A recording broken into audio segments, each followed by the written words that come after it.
Sierra, W7 question mark, Hotel Sierra, SM6OD by for you only, over. Tone chat. Well, 4:45, John, and your group, you're going to be down a few KCs. I guess at some point you should have elegant condition. We're going to move on. It's time for Lee. So thanks for participating so far. Do you want this view?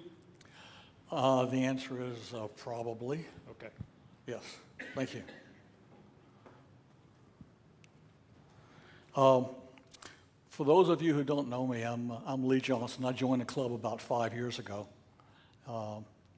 And it's been an interesting ride for 5 years, that's for sure. The discussion tonight is on software-defined radios. Some of you are familiar with them more than others. You just saw one up here for, in fact, all the ones we're going to run field day, I think, are software radios. But I thought it would be useful to describe one in particular that is gaining a lot of popularity and is fairly inexpensive and has the same software that runs on the Anon radios. So it's a decent software set. So I thought I'd bring that to the club and kind of share that with you. Software radios have been around longer than you might think. Digital signal processing, I got involved with it 45 years ago. So it's been around for a long time. And the whole industry for digital signal processing has been waiting on semiconductor speed to get to a point that it makes sense. And it's finally gotten to that point. But the real issues, let me just go through the slides here. Let me get my organization set. Okay. Slideshow notes?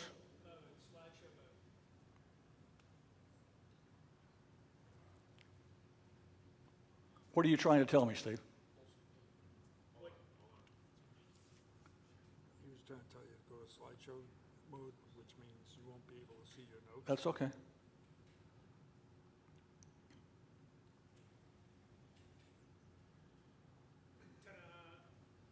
Thank you. One of my hearing aids battery died about an hour ago. So I'm like a few others in the room. We'll go through this fairly quickly, but really what I wanted to give you was a little history and then give you a sense of the Hermes-Lite and how it fits into what we're all doing with radio, and also give you a sense of where the future is going, and I think you might be surprised. As an example, here's a starting point. I'm trying to give you a difference between what's a basic analog radio look like and what an SDR radio looks like. And basically, the radios around us are more digital than you might expect. In fact, let me ask the question. How many of you have a software-defined radio? Okay. The interesting thing is, in doing a little bit of research, I started thinking about the fact that, wait a minute, there's a lot more software radios around here as I started doing some of this research. But there are probably about 6 billion software radios in the world. Most of them are cell phones. Cell phones have been software radios since 4 LTE. Since that one forward, they've been software-defined radios. So it's been around for a while, and the digital signal processing is getting to a point now that the speeds are fast enough that you can actually hook the digital processor and the analog to digital converter up to the antenna. You don't need a mixer to bring it down. And it's even gotten to the point now that they're able to handle, let's say, a 25 gigahertz signal directly in the A to D converter and do digital signal processing on that. So that's what they're doing in the satellites now. So it's a lot more pervasive than maybe you might think. But basically, this is a useful place to start the process. If you look in filter, local oscillator, and the analog parts, I'd do a fairly simple one. But basically what they've done is they've taken the front end, put a filter on it, an A to D converter, all digital signal processing, and out the speaker. So that's kind of what radios look like at a high level and have for the last 4 or 5 years. A little history, I won't go through it very detailed, but basically it started in the 70s with the military side of the equation. And then the real issue there was trying to figure out in the long term, how could you use digital signal processing to make the radios more universal? Did you have to have a different piece of hardware for every frequency and every protocol? And the military was really hard on pushing that envelope. And basically the SpeakEasy project was one of saying if you got a battlefield, you got the Army out there, you got the Air Force, and you got the Marines, and you got the Navy. They ought to be able to talk to each other, and they've had trouble trying to do that. You'd be surprised. So that was the genesis of the early work on software-defined radios. Then they started looking at what really happened was, if you look at Flex, it was one of the first. I think it was an Air Force contract that Flex got to do a software-defined radio, and they were the ones that proved that basically the SDRs could do as good as the analog radios. So that was the turning point for looking at software-defined radio as something that was of value. Also, the cell phones, LTE-4, it was about 2009 when they switched over. And also, some of you have seen the small TV dongles. They actually came out of Europe first because they were doing the digital TV early on. And the tuners with the Reltec chip came out in the 2010 kind of time frame, 2012. And basically, if you look at it, 30 years worth of SDRs, basically all the tactical radios in the military to cell phones, and basically almost every radio device now put out in the commercial side is an SDR-based radio.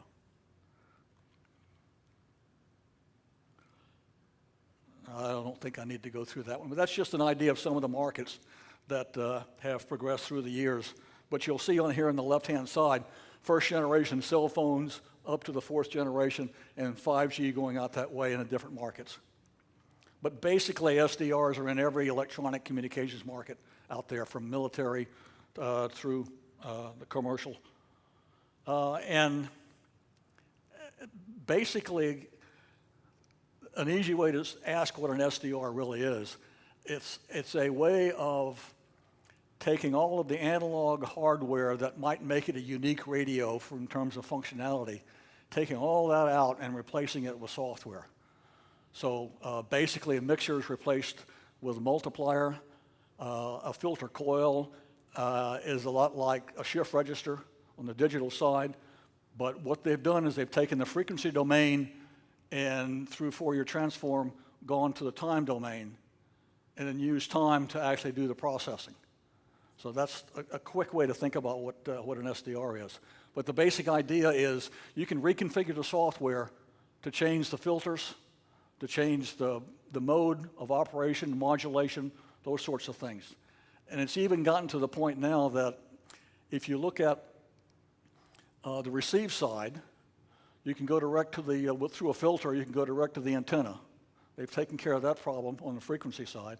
But on the transmit side, you got a big power amplifier sitting there, and I don't know if you know it or not, but the Anon radio, I think it's, what's the number of it, 600? It just came out about 6 months ago, and it's a 500-watt transceiver that basically has a 90% efficient power amplifier on it. It's an envelope polar modulation type amplifier. And so it's basically going from the receive side to the, even including the PA, is now a software-based component.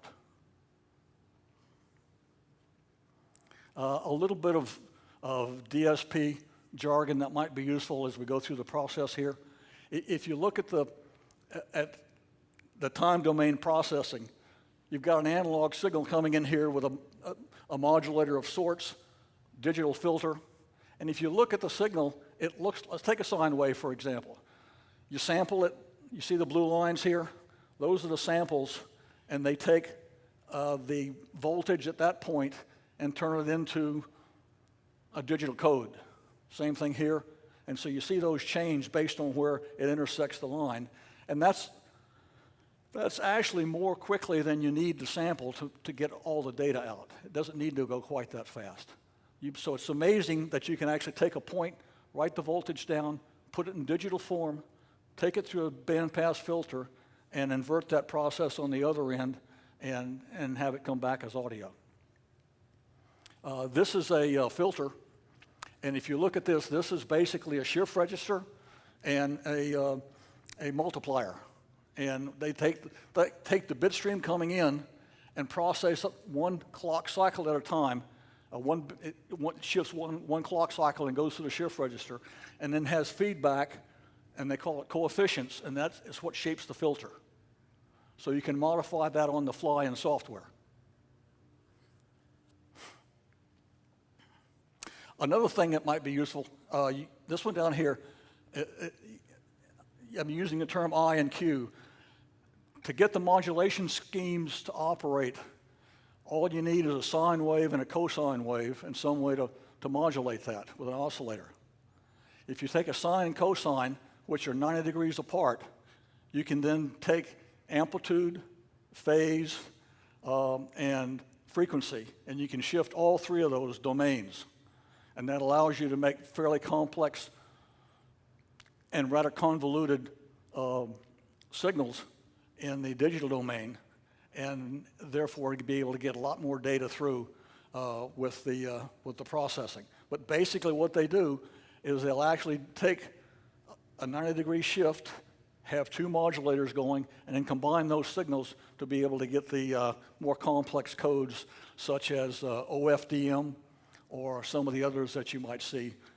They started out with FDM and PSK and FSK and things like that, and now they're up to fairly complex encoding schemes. We won't go through this, but that's the same basic idea of the sine and cosine wave, and the equation on the top is basically the equation for a sine wave. And you see it says V at T, that's the voltage of the sine wave, is equal to the amplitude and then the frequency and the phase. So that gives you all three components of what a sine wave looks like. Here's an SDR that you don't need any hardware for. This one you can hook up to the internet. You don't need a box except a computer. If you got an internet computer, you can basically hook up to a network of receivers sitting out there. A lot of them are these small RTL dongles with antennas on it. But if you look at this map, this is a map of about 500 radios out in the world that have a website sitting there. It's a Kiwi SDR website, and there's about 500 receivers sitting around the world. And this is a 40-meter band signal here. Here's the spectrum, and here's the band scope, and here are the controls to drive this. So you can drive the radio that you're listening to in London on this connection. So you don't need to buy a radio. You can actually do this in software on the internet with your computer. Yes, sir? What's the bandwidth on that screenshot? Is it all of 40 meters? Or just I'm sorry? What's the bandwidth on that screenshot? On this one? You can show the entire bandwidth or narrow it down. That's 7.0, and that is 7.3. Okay? And you can change it. You can look at 100 megahertz if you want to, or you can knock it down.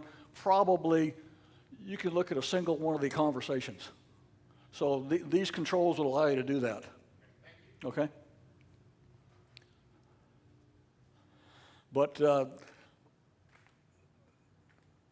there's 2 or 3 different web SDR websites out there, but they're easy to get to. And what you find some people do, if they're running nets and there's a guy out there that nobody can hear, they'll go get to the website that's got a radio close by and use that for the audio and allow the conversation to continue.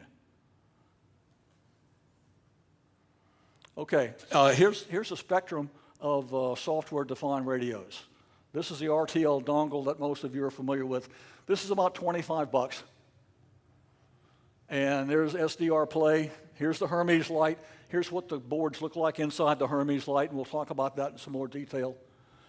Here's a red Pataya, and this one is what a lot of those websites use because they handle multiple antennas and give you an awful lot of bandwidth and an awful lot of people that can sign in to use that bandwidth. So this is a pretty this is about an $800 radio, and then this is the new Flex radio that has the next generation of power amplifiers in it. And by the way, that radio only costs $3,000. So in case you're interested, it's 500 watts, $3,000, and you got a great radio. Okay, on the SDR dongle, this thing came out, let's see, in 2012 kind of time frame. And this gives you a little bit of an idea of what the functionality is. It'll go from 500 kilohertz to 1.8 gigahertz for about $20, okay? And basically, it's uses a chipset that came out for the European TV dongles, and that's still the same one they're using. Then there's a tuner chip as well. And if you look at, here's the 2 links, and this will be up on our website. If you want to look into these a little bit more, this is the user guide for this radio, and here's the a good video, a good YouTube video to kind of give you a more detailed, useful working description of what this thing can do on the internet.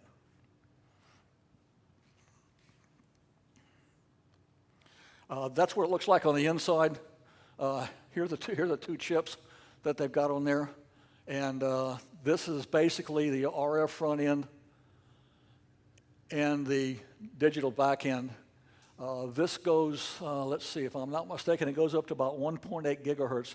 So it has a front end mixer. But the nice thing about this particular dongle is it can also do basically direct sampling without going through the mixer.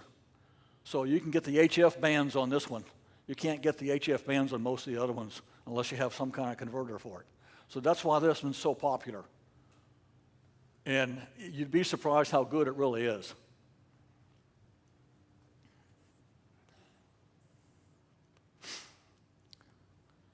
Okay, this is going to be the test. You always worry about the audio-visual system and what the author brings to the party. So we're going to see if this works. I've got an embedded video that might not have any audio on it. I can tell you now for a certainty it won't have any audio on it. Oh, good. Because there's nothing coming back from that laptop. I'm sorry? There's no audio coming back from that laptop to this system. Okay, then I'll do it the hard way. Well, you can get Mike's mic and stick it in front of the speaker on the laptop. You want me to start it? You want me to get it running and see what happens?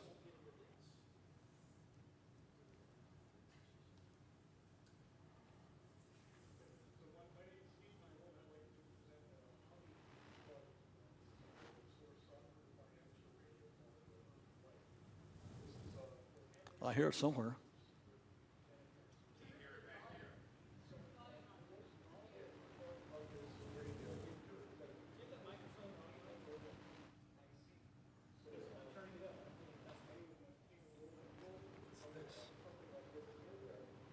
Where's the volume?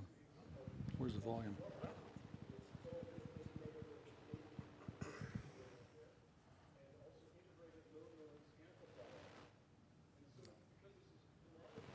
There's got to be volume on here someplace.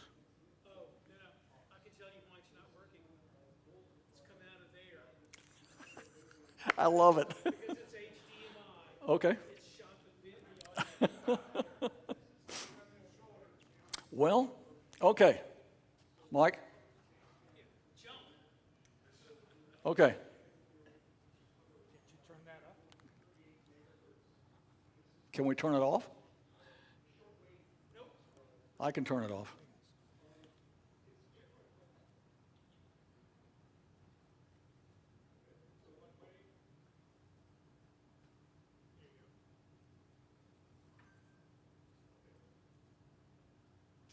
Okay, I turned it off. All right. Basically, these are the two boards that go in the Hermes-Lite. Let me give you a little bit of an introduction to it. Hermes-Lite, the guy you just saw on the screen was the guy that took an experimental radio with a club organization and that built the Hermes and got open source software to go on it. And that project ran for about 5 years. And then one of the hams said, look, I'd like to take that. And he worked in the cable TV industry. And what he realized was that the set-top boxes in the cable TV industry are what you need to build this radio. So the A to D converters that come in your set-top box, which are, they're, I think, I want to say 12-bit instead of 14-bit, okay? But if you look at this and set it up beside a Flex, you won't see much difference. And they're running a 14-bit converter, and this is a low-cost, commercial, high-volume converter. And so this project ended up building a 2 or 3 generation model. The guy did an ASIC, a field programmable gate array. He did the logic design for the DSP in that and built that.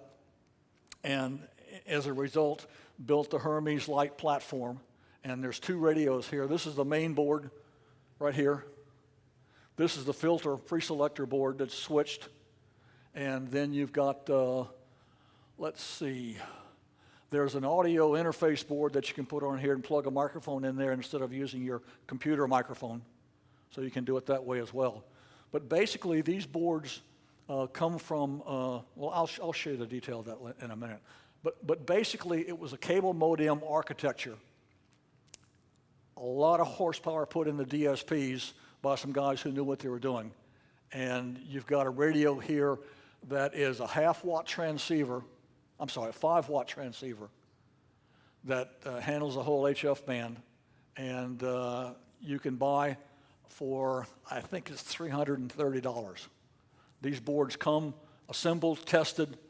All you do is push the boards together, bolt the heat sink on there, and put the end caps on and fire it up and hope the software works when you load the software. So you're starting from scratch, but I've not heard of anybody yet who bought this unit that it wasn't a working unit when they bought it and tried to use it.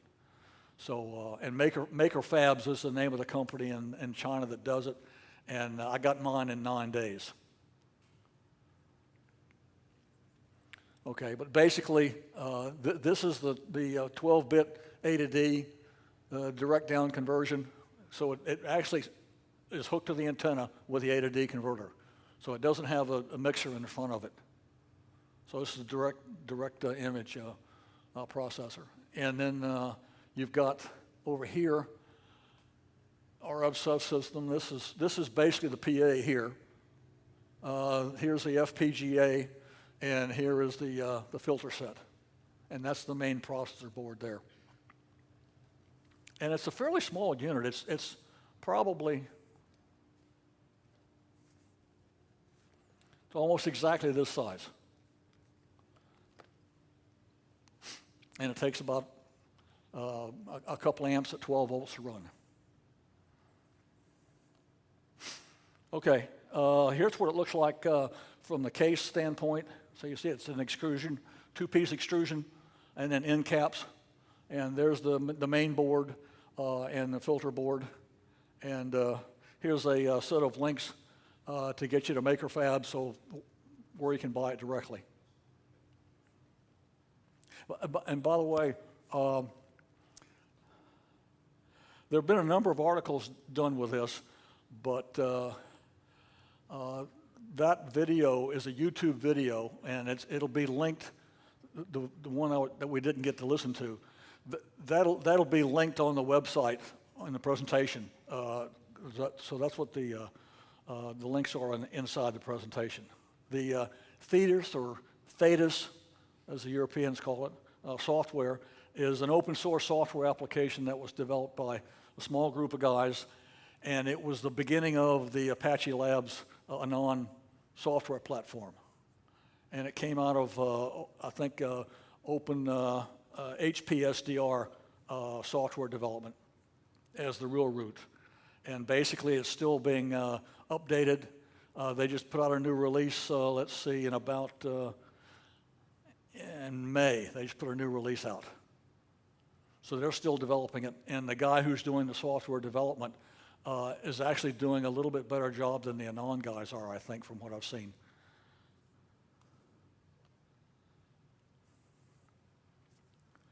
Well, guess we're not going to do that either.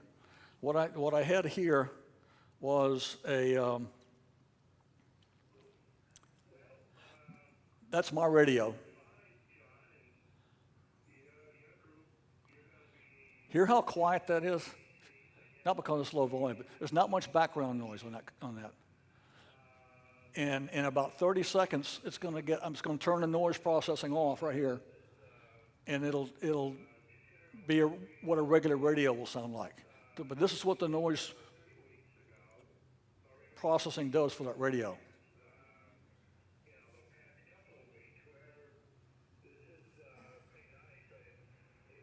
Hear the noise come up?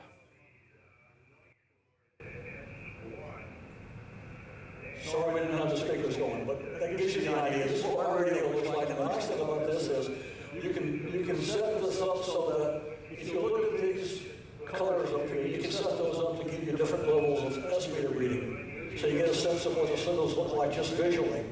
And you can modify all these colors. And this is the setup. And for the most part, once you get it set up, it's pretty easy to handle. There is a fair learning curve to it, but there's a guy here I'll show you is a Belgian guy who lives in Thailand, who's got one of the best YouTube streams for how to set the radio up in about, I'd say 15 YouTube videos, step by step. But that's what the radio looks like in action. Okay, here's the guy I was talking about. His call is ON7OFF. And he's got, that's some of his YouTube videos. And see step-by-step setup for Hermes-Lite 2. Get on the air with Lite 2 in less than 30 minutes guide. Going through, looking at pure signal. It'll actually do on the transmit side. It'll narrow it down to where it looks like you don't have any real intermod coming out on your radio. It's between the rails, so it does a nice job of correcting the output. Yeah, this is how to build it, how to assemble it, avoid mistakes when buying it. So it's got some useful videos that are kind of single subject, and they'll go down into the detail of how to set your parameters for, let's say, your frequency response for your microphone or whatever you want to do, what level of compression you want to have, and what band you want to be on, what mode you're going to be in, that sort of thing. If you look at where this technology is going, basically, these are some of the larger chips that are being done that are basically the whole SDR to put on one chip. And this particular chip does 4 channels at one time, and it was built for a satellite transponder. So it just gives you an idea. So, and they're actually running KU band RF into an A to D converter to do the digital signal processing. Another interesting thing that's just come out is this polar modulation power amplifier I told you about on the Anon radio. Most of us learned when we did Class A, Class B, AB amplifiers, learned to keep that curve linear and stay on the linear part of the curve.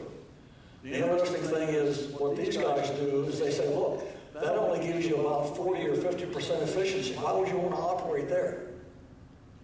Since they have control of what the signal looks like, they can actually work in the non-linear part of the curve. And they can also use the part of the curve that most people wouldn't use at all. So they can get the efficiencies up to like 90% on a power amplifier stage with a direct digital input to it. So that's where the SDR technologies are going. And the non-radio is already doing this commercially. And somebody, I think it was John Norris, was telling me that he had looked at one of the non-radios and actually put his hand on it, and it had been keyed down for an hour. And he said you could just barely, at 500 watts, he said you could just barely feel the heat. So the SDR technology has taken digital signal processing from the antenna all the way to the amplifier, to the other antenna when you're transmitting as well. Here's some links.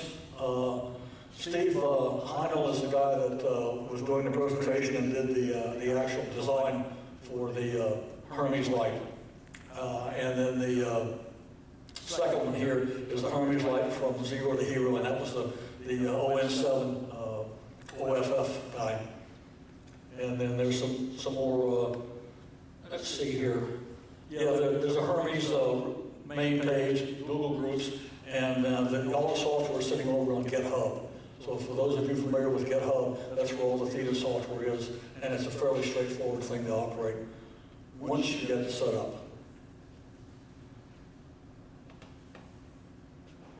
And I won't go through this, but basically, one of the things that surprised me was how far and how deep the SDR architecture's gone with the radios that we're using every day.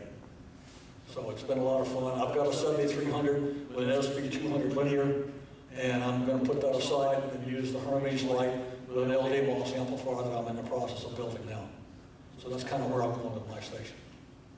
And the interesting thing about it is, I'm 82 years old and I like a nice quiet cue song. If I'm going to have a rad shoe, I don't want a lot of background noise. This does the job for me, and I really enjoy using it.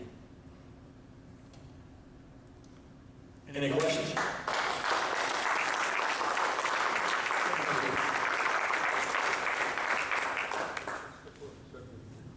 Any questions? You guys know where to find me. Okay. Well, thank you very much, Lee. That was interesting. Mix that little thing over there that looks like nothing now. So. W7 Hotel Sierra, Sugar Mike 6 Ocean, Denmark.